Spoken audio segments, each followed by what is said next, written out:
Hi, my name is Lisa Martin. I am the mother of a child with special needs. He has Fragile X syndrome. In many respects, he has been my teacher. He has made me be a more caring, compassionate, better human being. What we have learned together on our journey, I have realised the difficulties and challenges that parents of special needs children face are wide and varied. During my years of facilitating courses for parents and professionals, I have met some wonderful people who have shared with me their stories of great joy and sadness, who have experienced the good, the bad and the ugly of all aspects of life bringing up their special children. I am passionate about empowering parents who are dedicated in helping their children with additional needs. You're invited to my podcast. I will be talking about all things in our special world of disability and additional needs. I will be interviewing other parents of children with special needs, as well as professionals and people in the community who are offering services that help.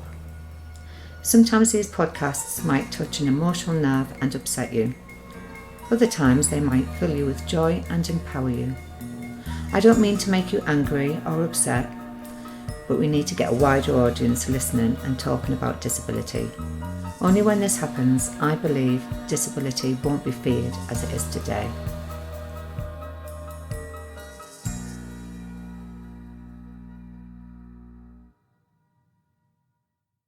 Hello Rakhat, welcome to The Good, the Bad and the Ugly. Would you like to share your story about what it's been like, what you've had to go through having a child with additional needs? Hello, Lisa. Yes, I would like to tell my story to people so they can know what kind of challenges parents with additional needs are going through. Where should I start? I start with probably with the diagnosis. When my child was 9-10 months, he started army crawling, and when I went to the health visitor, she said every child is different and develops differently, and he's absolutely fine. They couldn't see any differences, and because he's my first child, I thought he's absolutely fine. I could see there's some of the delays, but I thought he would catch up. And the only things, when I went back to my country when he was a year, my parents noticed there is something wrong because he couldn't do the things a 1-year-old child supposed to do. And then they took him to the hospital, to the specialist, and they found out that he's got cerebral palsy. We done the MRI there, we done all the investigation, and with the diagnosis, I hope that in this country I could get the help because we live here. But when I went to the GP, she referred me because he had also anemia. They referred me to the wrong specialist. After waiting 4 months, they said the pediatrician was dealing with just anemia, not with the other issues, and she has to refer me to another specialist, and it took me another 9 months to get to the specialist. And when I finally got there, I thought I would be able to get the diagnosis and to get the help he needs, but unfortunately they didn't accept the diagnosis my country gave it, and they said they had to do their own investigation. By that time he was 1.5 years.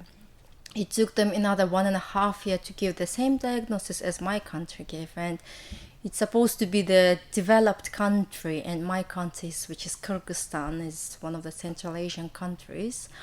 It's developing countries, but somehow they were able to diagnose my child much earlier than this country. I think sorry for saying that, the NHS system is totally crap. And because it took them 1.5 years, and since going through all this hell just to get the diagnosis and just to get the help my child needs was a nightmare for me. And because I was a foreigner, I didn't know much about it. Now I know that you have to fight for everything and anything if you want to get the right support, if you want to get the help, wherever. And it was really challenging time for me, and I didn't know what to do. And luckily my parents helped me to go through the difficult time, and I had to teach myself many therapies. I taught myself how to do yoga for special needs kids. I learned about neuroplasticity, how it that the brain is able to change with the exercise and with the practice. And I knew that it's very important, especially for cerebral palsy kids, it's very important to have early intervention because the outcome would be different. Here they'd rather wait and see how the child develops itself and just give the diagnosis when they turn 3 or 5, when they miss the peak of the neuroplasticity, which comes from the birth to age 5 to 6. So we're just missing out the opportunity to make our child to intervene as early as possible and to get the best outcome. And I had to do all by myself. I was at home with him doing all the stretching, the exercises. Even though he was referred to the physiotherapist, I thought it's a magic wand which would help me do something. But what they did, all they worry was assessment and paperwork, and they sent me home with the papers how to do the exercises. I could find out this online. All the exercises, and they were worried much about the paperwork rather than my child, I think, and that was the reason I had to take my child. I still take my child every year to the intensive therapy somewhere abroad, because it's cheaper. Second, you can see the big differences after the intensive therapy, and the third is another reason I can see my family there. And now he's 7. We have achieved, I think, a lot of things, because he was in GMFCS 2. Now we moved to 1, which I'm proud of. But the time and my energy was spent to make sure that my child gets enough therapy and enough help. And I couldn't rely on the NHS. I could rely on myself, and we tried to get private physiotherapists, and we tried several different therapies. We tried Feldenkrais therapy, Anat Baniel's method, we tried Yumeha therapy, we tried Reiki healing therapy, and I think every therapy had its own impact on him. I haven't heard of a lot of them therapies. Can you explain in a bit more detail what each one does? Anat Baniel's method, based on the Feldenkrais method, it's teaching, because the cerebral palsy, you had the brain damage. There's the signal sending it to your body is a bit wrong, I would say. But IBM therapy is teaching body, sort of teach the brain how to move. It's like the opposite sending messages. And we had it for a year, and the good thing is, when we started the therapy, his speech developed. I thought it would be physical development, but he started speaking in sentences after the therapy. Oh, wow. Probably because of the movements and because of the therapy itself. Yeah. And Yumeha therapy, it's based on the also movements, I would say. It's Japanese therapy. It's to do with the hips,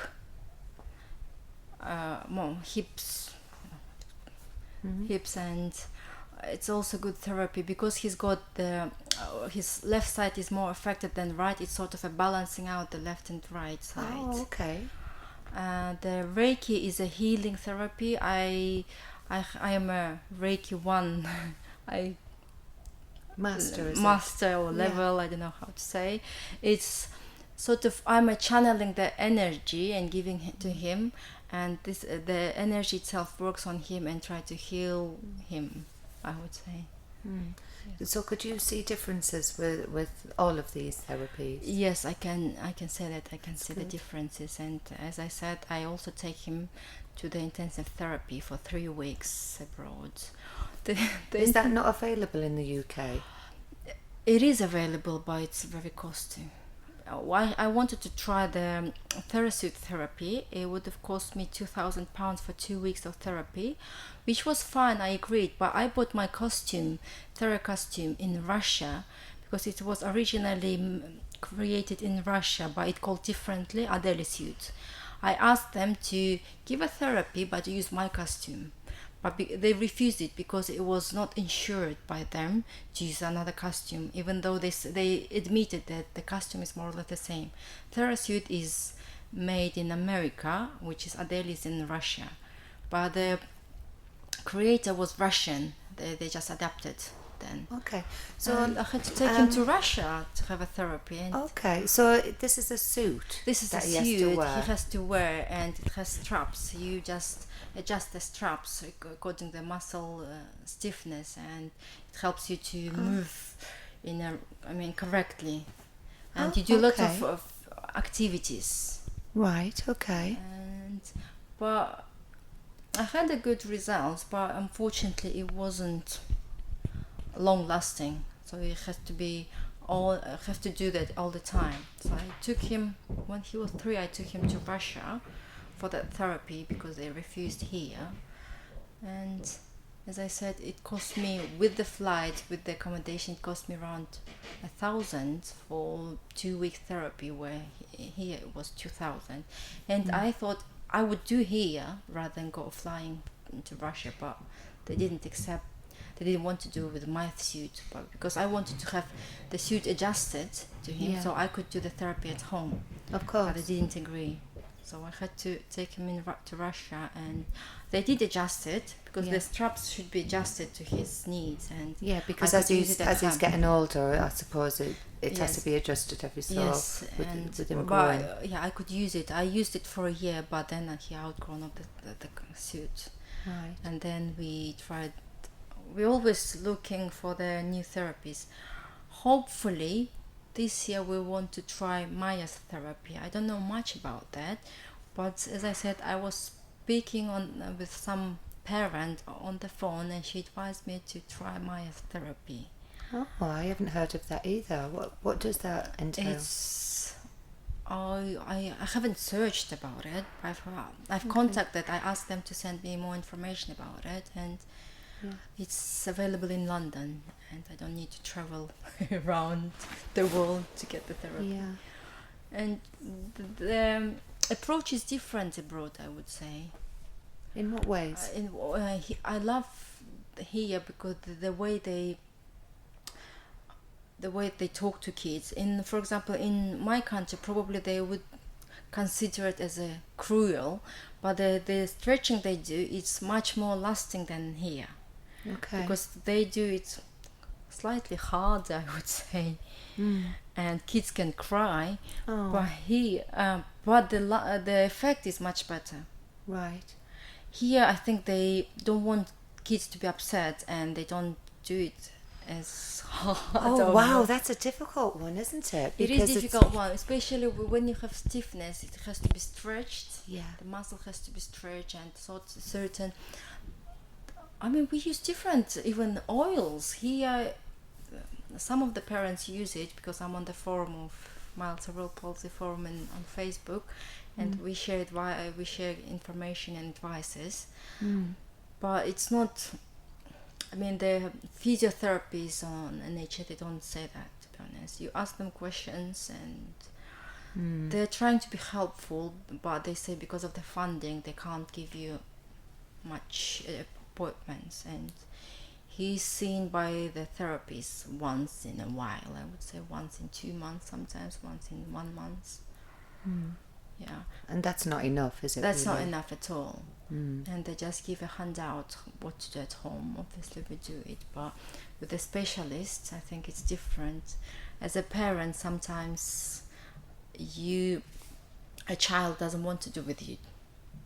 Yes. I think. Because your child is always different with you, the parent, because they know what buttons to press. Yes, and definitely. yeah, for sure. When we go abroad, he does everything they ask for.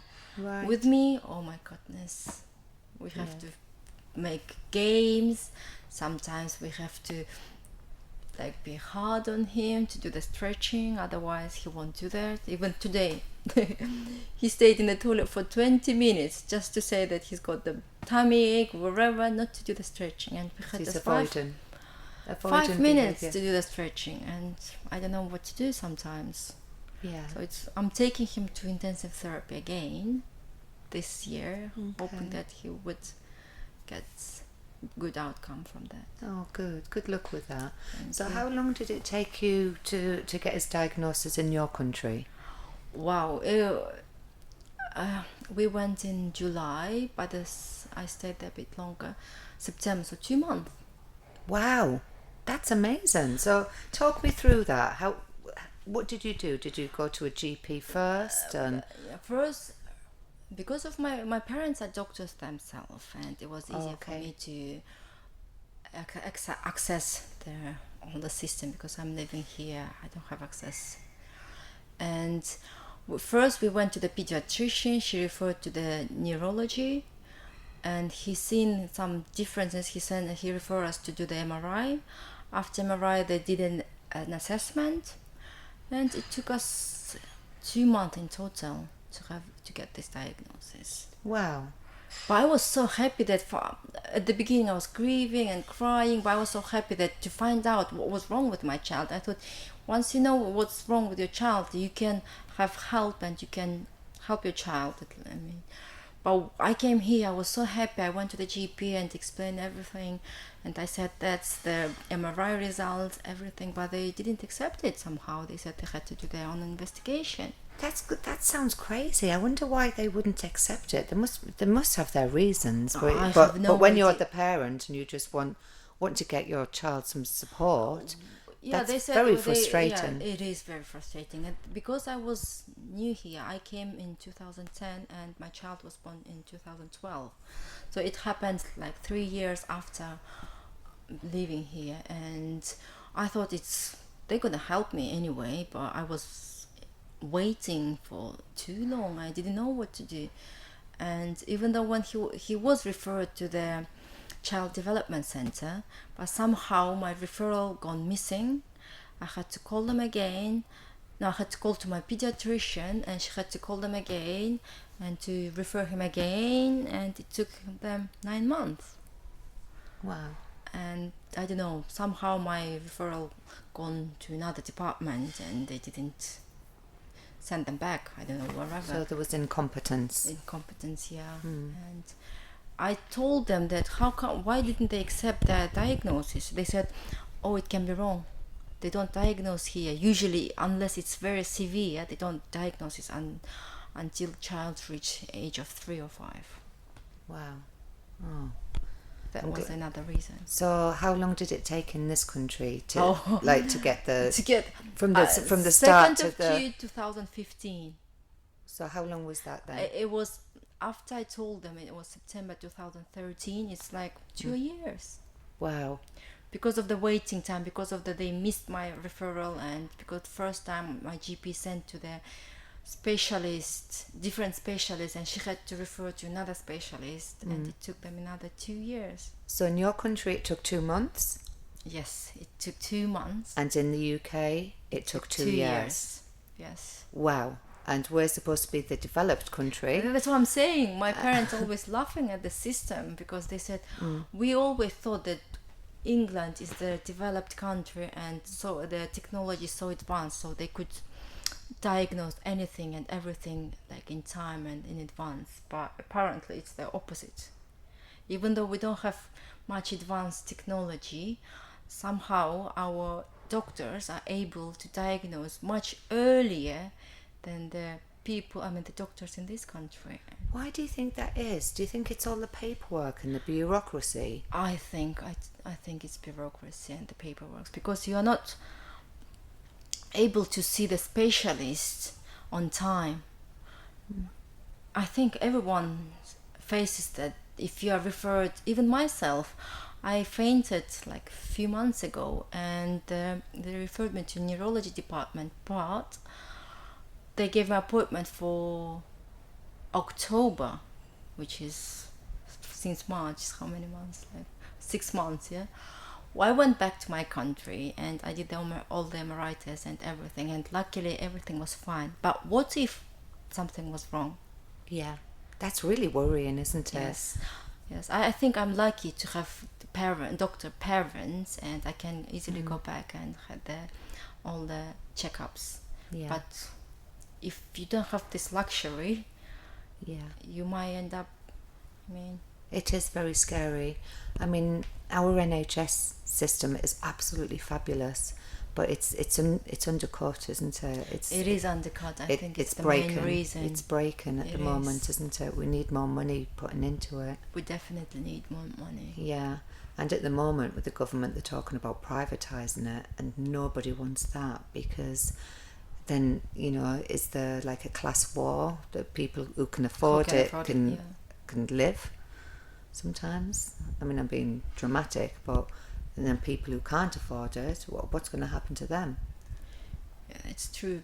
In our country, I mean, it's developing country, but you don't need to pay to see the specialist. Obviously, unfortunately, you have to pay for them to do the tests, but don't need to pay to see the specialists. And it's very important to see the right specialist on time. Yeah. And waiting time in this country is horrible. Yeah. I think they have to. I mean, the NHS system should change. Otherwise, we won't have healthy nation. Yeah. So it sounds like your child's really lucky to have such a tiger mummy like you that is really there to kind of do all of his therapies, do all of the looking into how you can help him. You've got to have the right frame of mind to be able to do that, haven't you? And as a parent, I think I'm trying to best to help him to reach his full potential. That's what I'm aiming for. Yeah, he's really lucky to have you. Thank you. Yeah. I'm trying to empower him to be independent and to try his best. We never say no. We always say, I can't do that yet. It's our how to say. That's your ethos. Yeah. Yeah. So how did you feel when you found out that he had cerebral palsy? At the beginning, obviously, I was grieving. I just want to hide from the society. I didn't know what to do. I was lost. And at the beginning, I thought I'm the only one. I don't know, somehow. And I didn't know where to go, what to do, where to get help. And as I said, when I went to St. Anne's Hospital, to the Child Development Center, I found a leaflet about Markfield. That's how I ended up being here. And from there, I found a community where I can talk openly and talk about it. I think for parents, at the beginning, to find out that there is something wrong with your child, it's so hurting. Yeah. It's really difficult to accept, I think. Yeah. Once you've gone through this stage, it's much easier. You're just like a warrior, you just go through. Yeah. And you become more understandable. Yeah. Yeah. And you need to keep yourself happy, so you can't just grieve about what happened. You just need to go on and live your life and do your best. But each parent goes through the grieving process differently sometimes, and some people get through it quickly, some people never stop grieving, and there's no right or no wrong way. We all just deal with it in the way we know best, don't we? I do agree with you. Yeah, every parent's grieve differently, and it is challenging, I would say. We're trying to do our best, but some days you just want to cry out, you just want to sleep and just not do nothing. But some days you feel like it's a life, you have to go on and other things. You can't give up. I mean, I'm personally, you just need to do your best. Yeah. But it is challenging. Some days can be very challenging, some days can be easier. And how is he getting on, your child, now? He's getting on really well. Some days, obviously, we have very bad days when he can't. He's still little, but some days he comes home, he says like he's a loser, he can't do many things. But then you have to talk to him and explain him and say that he's good at other things. And I always tell him, if he says he's loser, especially because he's got physical disability, and sometimes he's judged by his appearance, and they said, oh, you can't do that, and our kids don't accept that. And I'm saying, no, let him try. If you don't try, you never know if you can or not. And I remember one story.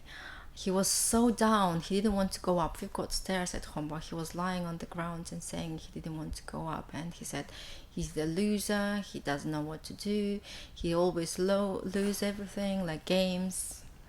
And I said, listen, there is one person who have a family, who doesn't have legs and hands, but he achieved so much that many parents, like normal people, did not achieve. And he was so curious. He asked me to show the video, and I showed the video of Nick Vujicic, and it's unbelievable. It changed his perception of himself.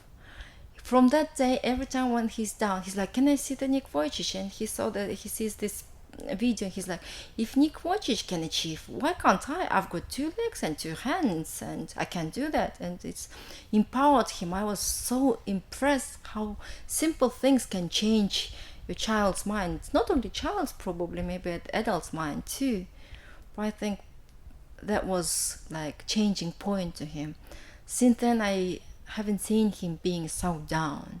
Now he just easily explains what happened to him. He explained that he's got brain damage when he was a baby, and he can't do certain things, but he's good at other things. And it made me happy, to be honest. And I bet you're really proud of him. Yes, I am. I'm really, really proud of him. And he's got good character. He's always positive. Sometimes he tells me off because I'm pushing too much. I would say sometimes I'm pushing with this therapies and everything. He's like, Mom, I am who I am, and I'm fine with it. I'm like, maybe I don't need to push that much, but as a parent, you want the best for the child anyway. It sounds like he's doing really well. Yeah, he is. He's my warrior. I'm sure. At the beginning, I was trying to prove here that CP is curable. Because even though they said cerebral palsy is not curable, I still believe that it's curable. And maybe one day we'll prove to to people that it is curable. It's not about just physical disability, it's about your mental health too. Yeah, it's all connected, isn't it? Yeah, it is connected. Yeah. And it's all about your outlook on life. And yes. It sounds to me the way you've got on with things is that you won't let anybody say that you or your child can't do something. Yes, that's and true. That's amazing. Yeah, maybe I can say I can't do, but I don't let my child say that. I want him to be confident that he can do. He might not do yet, but he will do if he practice. Another ether is practice makes difference. Perfect practice makes perfect difference. That's amazing. So how is it? Does he come to Markfield where you work, or has he got friends? Does he do all the after He used to come clubs? a lot when he was smaller. We used to come to under 5s, stay and play sessions, and he used to enjoy the soft play area. Because that time he couldn't walk, we used to spend lots of time on this place.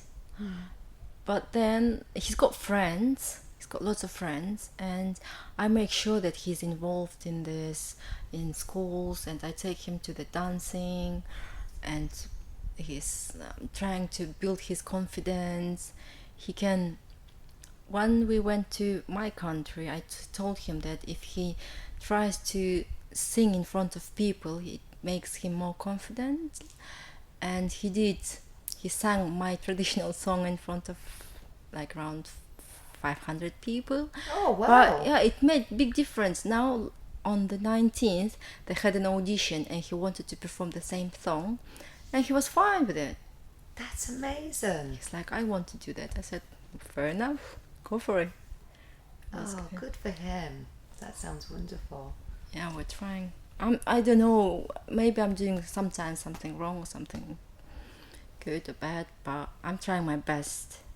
I think you're doing a great job. Yeah.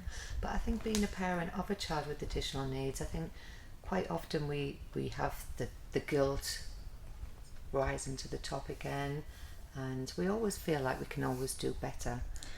Yes, I do But I agree think with that's you. just being a parent. Probably, yeah, It but really is. you can't get away sometimes with that feeling guilty, Yeah. especially if you miss like a week of stretching.